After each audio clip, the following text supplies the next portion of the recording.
Hello everybody, my name is Jason Ergang and this is Disobedient Minds. This week we'll be talking about the next element of story, conflict. Every narrative needs conflict to be interesting.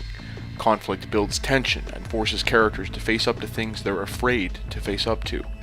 Informational texts aside, imagine watching a television show or reading a book where there was no conflict to resolve, no problems to be solved. We wouldn't spend any time on it because it would be boring. Now, before we begin our lecture, one caveat. The 4 categories of conflict I am about to list are not universal. Some scholars have 5 or even 6 categories of conflict. I prefer fewer moving parts when categorizing information, so I stick with 4. As we study conflict, we will be applying our notes to the 5th episode of The Walking Dead, titled Wildfire.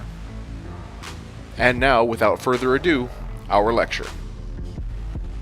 The first type of conflict is also the most easy to recognize, person versus person. In this type of conflict, the struggle takes place between 2 or more people. Whether it is an emotional argument or a physical confrontation, the conflict occurs because people have mutually exclusive, conflicting goals.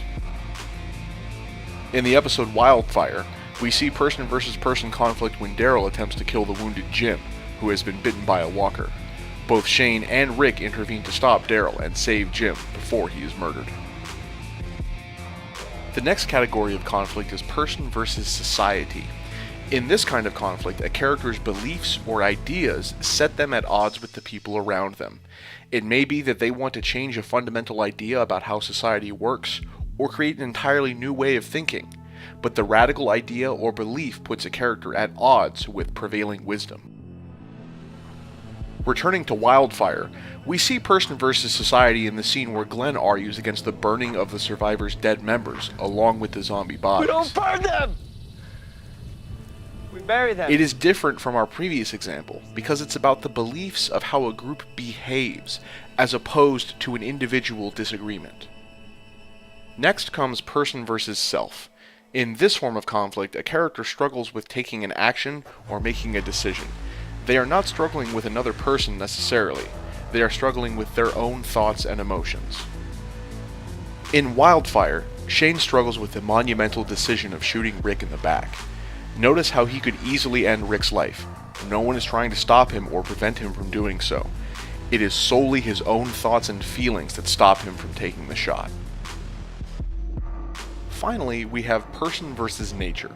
Person versus nature forces our heroes to face off against a force over which mankind has no control. This generally refers to the natural world, such as storms, oceans, or the wilderness. But for our purposes, it means any overwhelming force that humans cannot control, such as a horde of zombies or a malfunctioning airplane. Wildfire ends with The Walking Dead's version of person versus nature. As Rick and the crew arrive at the CDC, they quickly discover it's locked down, and they also realize that a horde of walkers is about to descend on them.